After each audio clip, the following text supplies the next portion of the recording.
Es ist in Tausendachschritt der Hafen von Canton, China.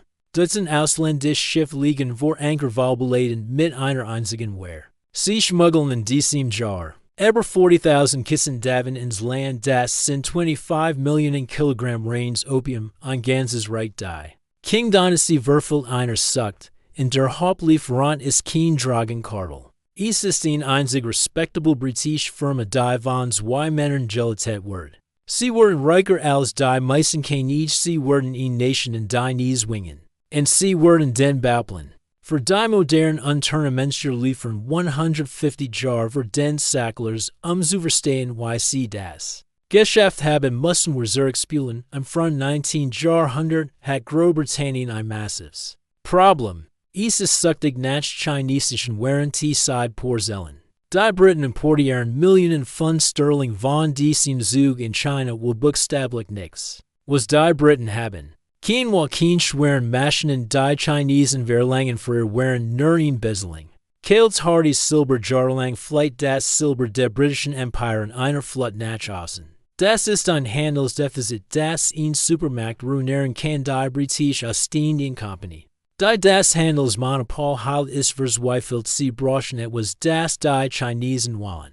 Oder besser gesagt, etwas von dem sie nicht mehr loskommen, hier ist der Plan die Ostindien Company kontrolliert Bengalen in Indien, sie beginnen dort mit einem industriellen Maßstab. Anzubauen, sie verarbeiten in Zerolem Opium. Es ist nur ein Problem, Opium ist in China seit 1729 strengstens verboten.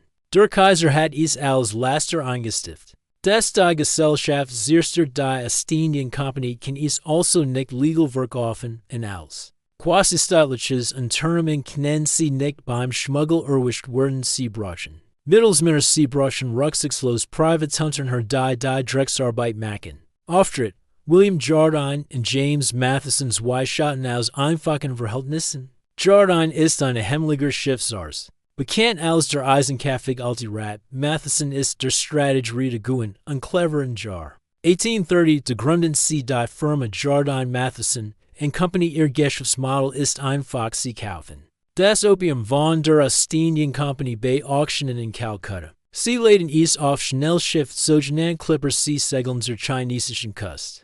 Wo das Opium illegal ist, sie ankern vor der Küste. Und verkaufen die Drogen an chinesische Schmuggler. Die fliegen Krabben genannt werden im Gegenzug erhalten sie Silber, dieses Silber benutzen sie. Dann legal Tee in Canton zu kaufen, es ist ein perfekter geschlossener Kreislauf, Faber Higherward. Es interessant. Jardine und Matheson sind nicht nur Schmuggler, sie sind Logistik-Genies. Sie bauen ein Netzwerk aus Spionen und Informationen. Und bestachenden beamten auf sie umgehen das Canton-System. Das den gesamten Handel auf einen einzigen Hafen beschränkt, sie beginnen die Gesamtküste Chinas. So beliefern das Geschäft explodiert, im Jahr 1800 wurden 4,000 Kisten Opium importiert. Bis 1838 unter der Führung von Jardine Matheson sind es 40,000 Kisten. Das Handelsdefizit kehrt sich jetzt blutet China Silber aus. Die sozialen Kosten sind unvorstellbar.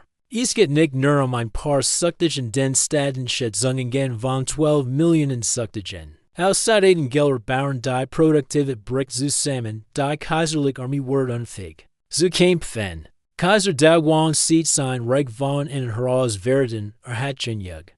Einblendung eines Porträts von Lin Zexu im Jahr 1839 trifft ihn Entscheidung. Die als vernen wurde einen Mann. Lin Zexu stellt dir Lin als den Elliot des Chinas vor, ist brillant, energisch und absolut. Unbestechlicher kommt in Canton und mit einem Mandat des Kaisers, beendet das Opium. Lin Zexu handelt sofort, verhaftet über 1700 chinesischen Lehr. Dann wendet sich den westlichen Kaufleuten zu, stellt ihnen ein Ultimatum. Beberget all your Opium sofort. Die Händler angeführt von Jardines Partner vor Ort weigern sich also regelt Lin Zexu sie in ihren Fabriken ab kein Lebensmittel rein kein Loot raus, nach 6 Wochen kapitulieren sie. Übergeben 20,000 zu 183 Kisten Opium. Das sind 12 Millionen Kilogramm. Lin Zexu zerstört sie öffentlich, mischt sie mit Koch und Salz.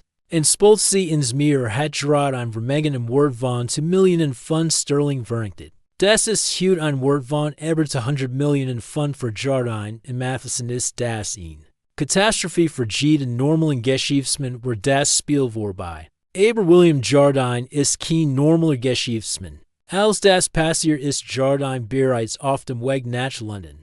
Hat seinen riesigen Gewinn mitgenommen und ließ Matheson in China zurück. Als von Lin's Action hört wurde nicht panischer Word witender geht direkt zum Britischen. Außenminister Lord Palmerston Jardine argumentiert nicht für den Drogenhandel argumentiert für Freihandel. Argumentiert für Eigentumsrecht sagt britisches Agentum sei legal beschlagnahmt. En zerstört worden sagt britische Bürger sein zu Unrecht festgehalten worden. Schmeiert Zeitungen die öffentliche Meinung zu beeinflussen lädt den Parlament einen. Detaillierten Kriegsplan vor listet die benötigten Schiffe die Truppen und die Angriffsziele auf. Lobbyiert nicht nur für einen Krieg.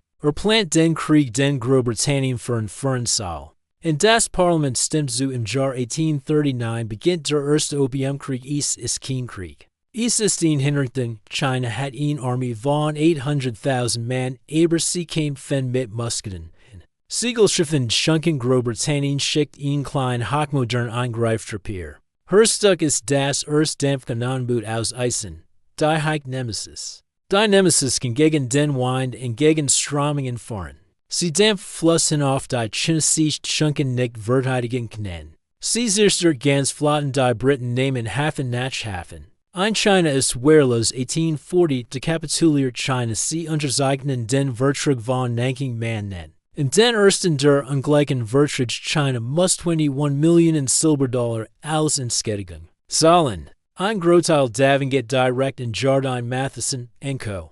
Für ihr zerstörtes Opium China muss 5 Vertragsschiffen für den Handel öffnen. In China muss ein klein Karginsel. In Großbritannien abtreten in Insel namens Hong Kong Jardine Matheson & Co. Verlegen sofort ihren Hauptsitz dort und sie wurden die Gründer der modernen Hong Kong sie gründen die Bank die als HSBC. Bekannt wurde der Opiumhandel wurde im Vertrag nicht einmal legalisiert, das kam erst im Zweiten Opiumkrieg. Aber es spielt keine Rolle China war nun offen der Drogenhandel war unaufhaltsam Jardine. In Matheson hatten einen Krieg provoziert gewonnen und wurden dafür bezahlt, das bringt ihn zurück. In dagegen wurden die Parallelen zur Sackler Familie und Purdue Pharma sind erschreckend. Purdue Pharma verkauft ein angeblich sicheres Opioid Oxycontin Jardine. In Matheson verkauften ein Produkt, das sie als Handelsware bezeichneten. Die Sacklers nutzten tausend von Verkaufswörtern Gerst zu beeinflussen Jardine nutzt. Kennenboot ihn Regierung zu beeinflussen beide Familien nutzten ihren immensen Reichtum sich. Legitimate zu kaufen die Sacklers stiften Museumsflügel. Jardine und Matheson wurden abgeordnet im Parlament und Direktoren der Bank of England. Die Firma Jardine Matheson existiert heute noch. Sie ist ein diversifiziertes Multimilliarden-Dollar-Konglomerat, sie kontrollieren Hotels, Supermarkt und Immobilien in ganz Asien, sie haben eine dunkle Vergangenheit und einen legitimen, globalen Erfolg verwandelt. Das ist die Election der Familie, die ein Imperium süchtig gemacht hat, es geht nicht nur Gier. Es geht die Fähigkeit Gier Politik umzuwandeln, es geht darum ein Verbrechen so groß zu machen. Das ist zu Freihandel wird und es seid das ein Unternehmen, das mächtig genial ist Regierung dazu bringen kann einen Krieg zu führen sein Recht auf Drogenverkauf zu schützen.